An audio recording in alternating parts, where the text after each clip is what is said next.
It was an offseason that we will all remember. And in the final season of the Pac-12 as we know it, comes season 3 of the It Factory. It will be full of players that are on preseason watch lists, will be on future NFL draft lists.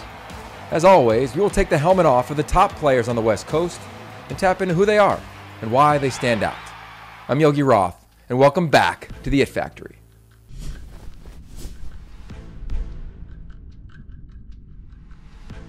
All right, welcome back, or welcome to the It Factory. I'm your host, Yogi Roth, and it's hard to believe, but season, at least the regular season, the championship season is over, but that does not mean that we're done talking about this sport. And just because Pac-12 Networks college football coverage is basically over does not mean we are done calling games. That's right. I don't know where, we don't know how, but I hope it's with today's guest, Ted Robinson, my longtime partner, a guy who's changed my life.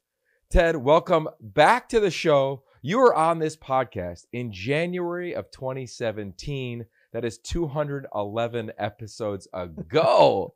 I remember we were sitting by the fire pit in my backyard. Yeah, that was a great time. And it was really a cool listen for those that haven't. Go back and check it out. Ted talks about really his come up in broadcasting, and it's a phenomenal story. But I want to start with the most immediate, Ted. The last game we called together this season was Stanford, Notre Dame. You're a Notre Dame alum. You worked for Stanford for a while. You have covered games for over 40 years in this league for about 40 years. You're as entrenched in the West Coast as anybody, specifically in the Pac-12 conference. And this was the final conference game on the Pac-12 Networks. And as you said many times, ironically, it was an ACC game with those two teams with where we sit.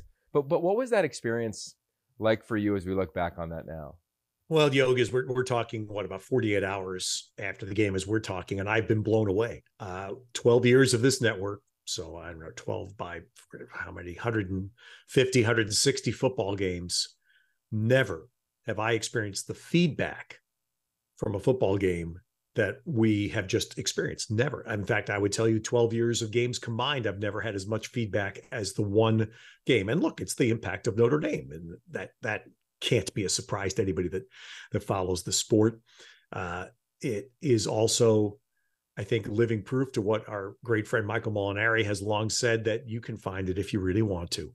How many people found the game, right? People who've never seen us before live in Notre Dame. That people live everywhere that are following Notre Dame.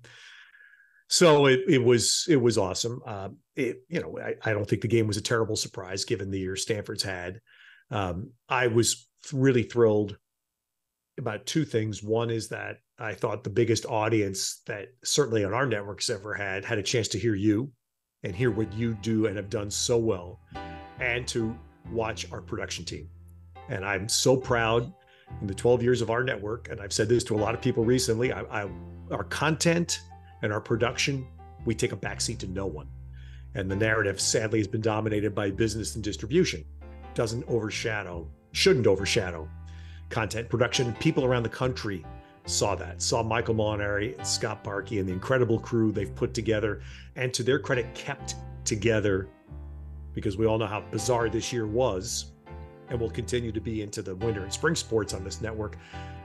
People stayed, and I think that's a great credit to our production team. Yeah, that's beautifully said. Something that was beautifully said and worth noting is something that went viral immediately after the game, which was basically the close of the broadcast.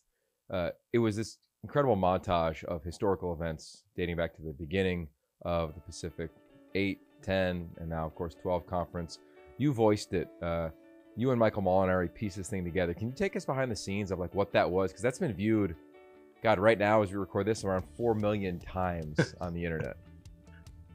Yeah, Yogi. I mean, look, that's Michael. I had very, very little to do with that. So Michael gets the credit.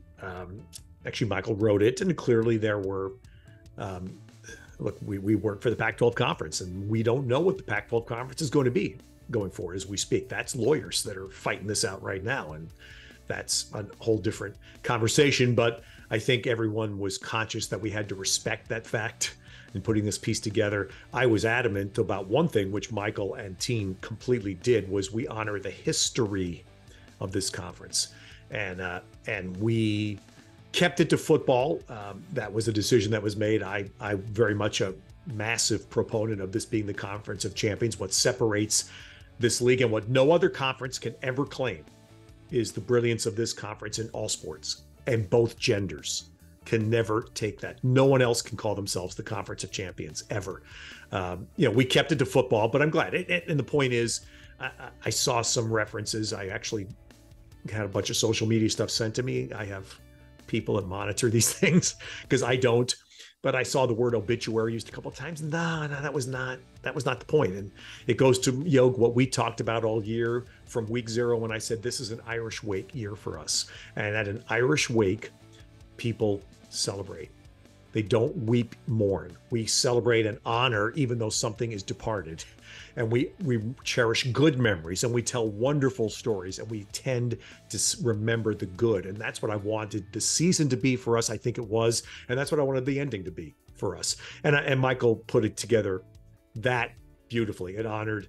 I was so thrilled to see, the obvious, the Heisman Trophy winners, the great coaches, great All-Americans, but to see Pat Tillman and Jake Olson, right? Two people that in their own ways represented incredibly incomparable stories about college football, right? And they were included. I thought that was, to me, that was the special piece. I'm still getting a little tingle right now talking about it. Yeah, I think what's interesting, and you've got experience in other parts of the country, broadcasting. I've done some Big 12 stuff and this league for the most part. Those two moments you referenced, Pat Tillman and Jake Olson, dramatically different, but they cut through the sport. And I think that's what the league really represents on a bunch of levels. So I can remember this 12 years ago. Tell me if I'm wrong here, but you were like the ribbon cutting of the building. Like when the Pac-12 Networks launched, it was you and Marshawn Lynch and Larry Scott, and you were one of the first employees, Ronnie Lott, and you were the first on-air talent ever hired at the Pac-12. Did you take time, and I'll use the word that TJ and I use all the time, did you take time to sit in the afterglow after Notre Dame, Stanford? You had so many family that were in town, so many Notre Dame alums, and just kind of sit back and say something to yourself or take a moment? Yeah. I mean, it was, yes. Immediately after the game, I mean, for those who don't know, I live 3 miles from Stanford Stadium. So I was home pretty quickly, and we had my family here that was just incredibly supportive. Sam Polis, our fabulous information expert that sits between us. Sam came over to the house. He was staying overnight, and we watched the UCLA Cal game, which was great for Justin Wilcox and the Bears. Yeah, sure. Of course and ultimately what I started with a few minutes ago with you was what registered to me was the response. I mean, I don't pick up my phone during the game. I can't. I'm not a fan at all of people who do what we do that are on Twitter during their shows and checking their mentions and all that stuff. It's awful. I know it's a part of life today. Believe me, I've talked to Steve Kerr, how he handles it when Steph Curry and Klay Thompson go in the locker room at halftime of Warrior games and check their mentions, which is exactly what happens. So I understand it's here. I can't participate. So after the game, I did. And the amount of reach I had from people, it was astounding. I was talking to Notre Dame people before the game, the high level folks that I don't get to see very often. And they all mentioned the same thing. I've beaten my head across the number of Olympic athletes that come, summer Olympic athletes for the United States that come out of the 4 California schools. And everyone who cares about the Olympics is concerned about that going forward. We hope, everybody of course hopes that there is a way to maintain that production, even in these new areas that these schools are going to. I think Stanford and Cal are brilliantly positioned for that because the ACC is outstanding in those sports as well. If the Stanford and Cal athletes can handle the travel demand with their academics, then that should be okay. I'm very concerned about USC and UCLA in the Big Ten. It just, the obvious things, it just doesn't have the strength in those Olympic sports. Yeah. It'll be fascinating to watch as this thing plays out. When you look back at the totality of our season, I'm curious for you, because I have a couple, but does anything stand out to you, like on the field or on your travels or on the respective campuses? You're like, man, college football, this is the one or two things that I'll remember. And just for the listeners, we're recording this right before the Pac-12 title game, so take that game off the table. Yeah. But in advance of that, does anything resonate? Well, look, the excellence of the football, the outstanding quarterback play, the fact that the best quarterbacks in this conference all transferred out. None of them were from the West, reversing what's been too long of a trend. of West Coast Conference is going east to play. The coaching hires of the last couple of years from Dan Lanning, Kalen DeBoer, Jed Fish, brilliant coaching hires. I mean, that's why we were blessed to have a fabulous year to finish. But what I mentioned it in the fourth quarter of our game, Yog, in reference to the Stanford players we met last Friday. Tristan Sinclair, who's been there for 5 years, and then Alec Eilmanor, who's only been there for 2, but completely accurate representatives of what's the best of this. When Fernando Mendoza, who we met at Cal this year, and we were at a USC practice, and Mason Cobb walked over to say hi to you, and we talked to him for a few minutes, and I had some of Mason Cobb's backstory. They still represent college and football. There's still some college in it. And some schools are going to places and going to join collections of random universities where that's not the case. And that's the lasting memory I'm going to take from this year, was to see how many examples we continue to find of that, where it was still the best of why we love Saturday so much.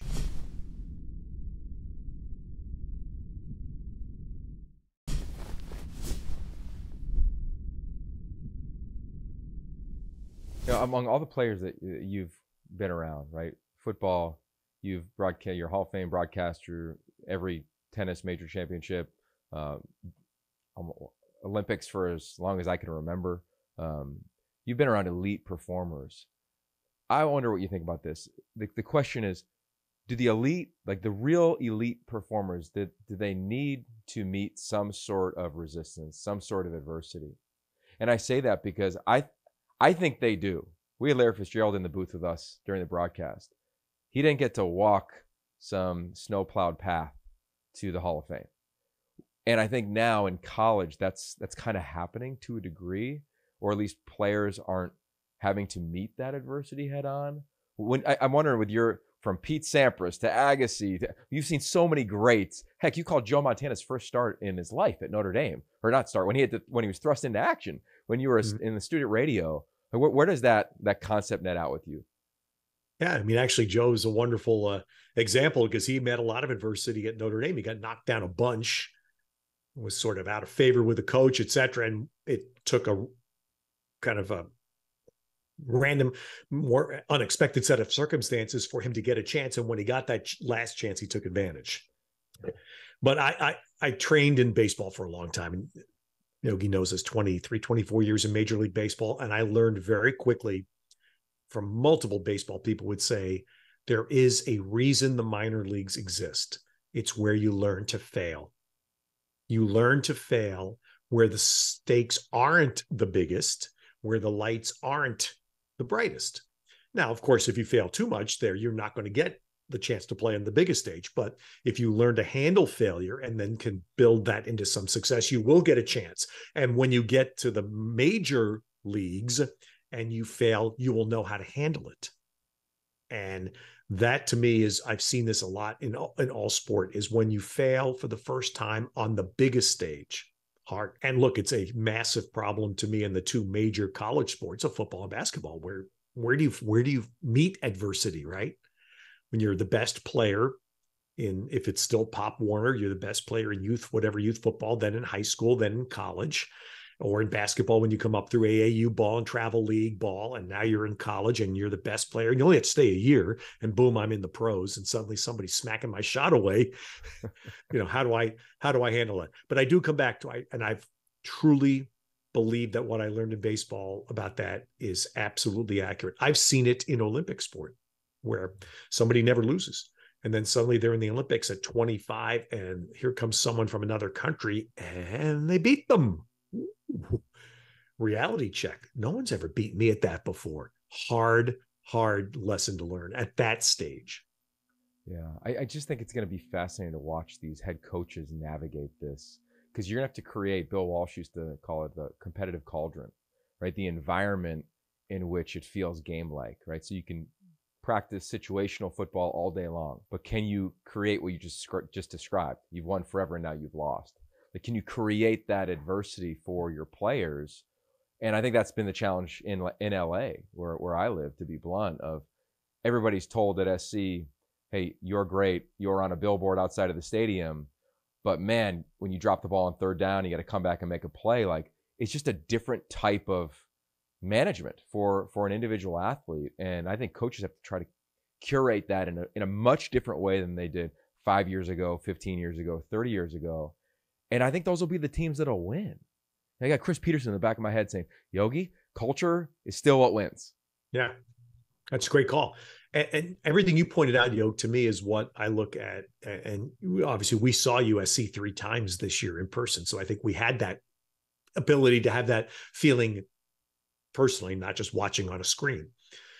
I've often felt that Oregon has suffered, Oregon football, from that same, and it's to me, it's a form of entitlement. And where I'm going is I'm so admiring Dan Lanning. When he's come in there, and to me, he's overcome that whatever entitlement there may be.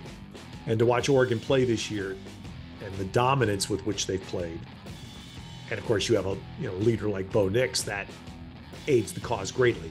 But it still comes back to what Dan Lanning and to Coach Pete's point, culture. And I so admire that. And I totally agree with you. I think that's the challenge as they go to their new league for USC football. They have to do what Oregon just did this year and overcome that. Yeah, so well said. It'll be fun. Yeah, my brain is thinking back to the Big East because I got to play in that. And when we dissolved, I don't know if anybody, my memory cannot find a memory of any of those teams winning the outright conference championship in terms of the championship game. I know Pitt won their division and played in the championship game a couple times. But I don't know if any of those teams won it. And here I look at the Pac-12 teams and Arizona and Utah being the overwhelming favorites in the Big 12. And Oregon, UW, I'm sorry, but definitely Oregon has played better than I think Michigan, Ohio State in the lack of tests we've seen from them this year. So it'll be fun to track, and we'll be talking about that. All right, I call this the Final Five, rapid fire. First thought that comes to mind, but I want you to be in the framework of giving some guidance to the next generation of broadcasters, because I think we're in an era where the louder you are, the better you think you are. So I'm curious for you, the best advice you would ever give a future broadcaster would be what? Wow. The first thing that, as I've always said to young people, and I said it to Tristan Sinclair the other day at Stanford, is I listen for a living. Listen. It's a life skill. This goes far beyond our profession, but I do think it matters. A lot of people that do what we do get caught up in their own voice and get caught up in talking. Listening is remarkably valuable.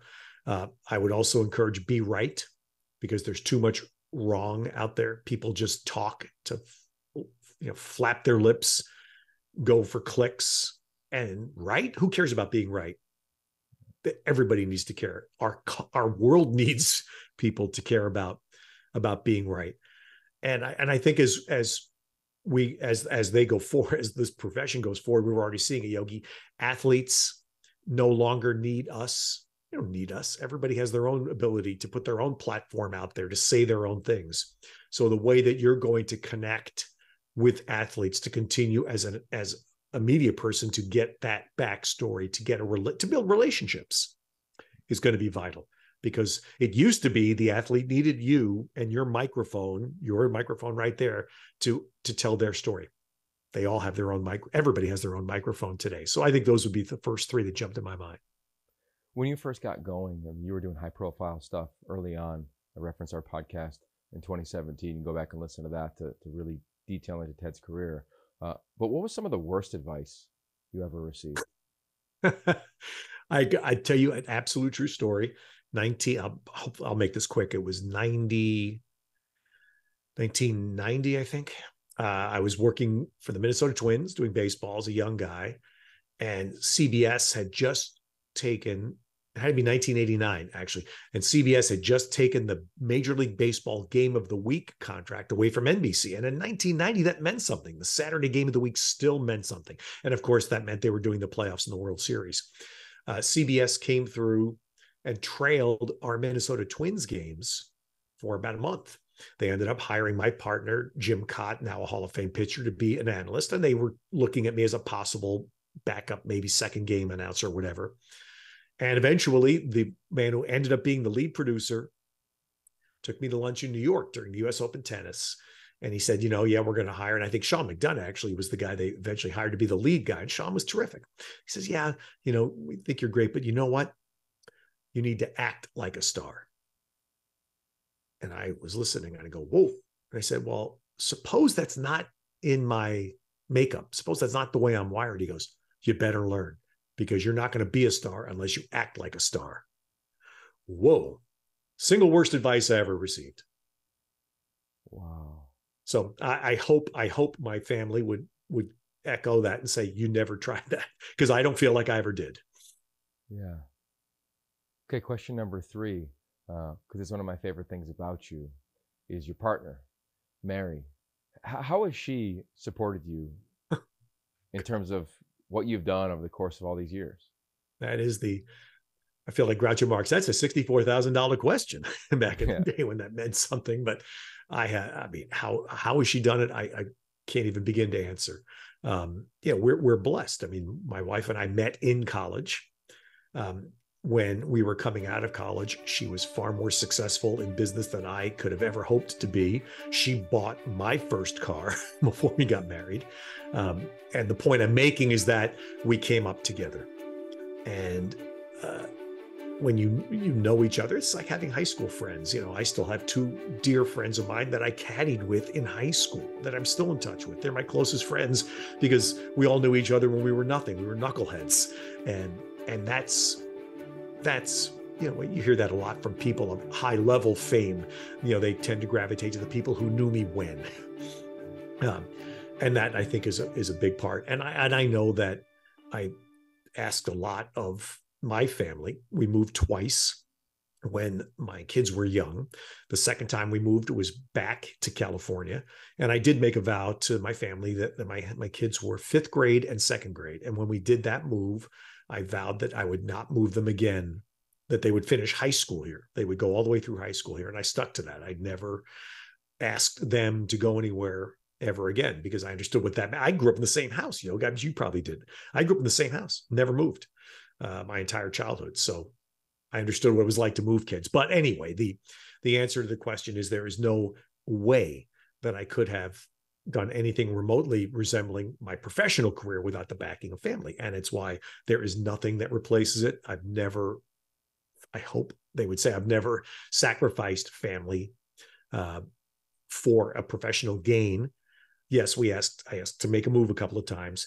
And the other thing I always did, and it was easier before 9/11, was I took my kids on places. I took my kids on trips. And we had one-on-one trips.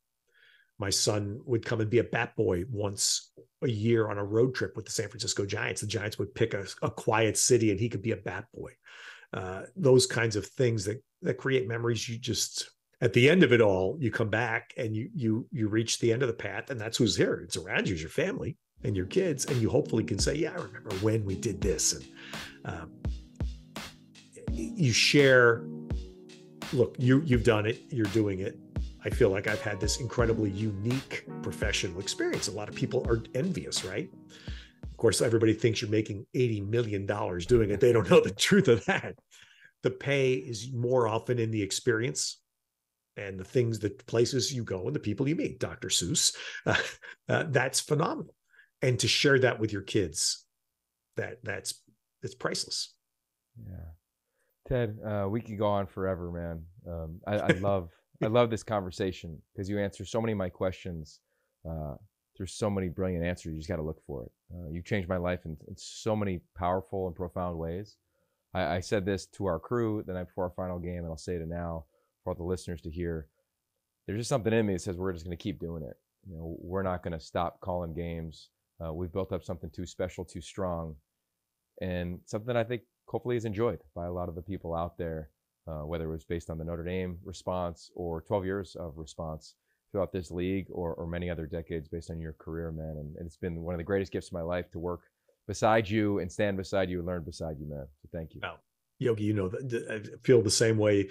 We're at polar ends of our run here, and that's what you brought. You brought energy and enthusiasm, optimism. That was a great addition for me at that point of turning things, especially when we started together. I was still doing Sunday football, and that was challenging. It was challenging to do 2 games in a weekend.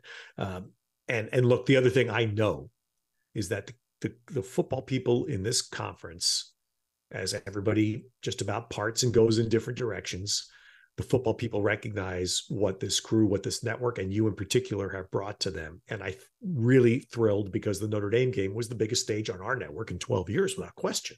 And people got a chance to recognize you and know you. So that will happen. It will happen. I'm not smart enough to know where. I wish I had the $80 million to have the, I could own a college football team for a year. I could probably make that payroll work, and then I'd hire you. Somebody will.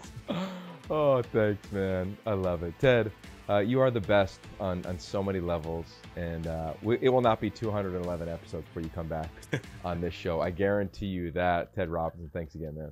Now, I can't wait to hear the afterglow. The afterglow, indeed. There it is. Ted Robinson, Hall of Fame broadcaster, Hall of Fame partner, somebody who's changed my life in so many profound ways. I'm glad you got to hear him for a little bit. Share it. Hope you enjoyed the champ game. And here comes bowl season. Peace.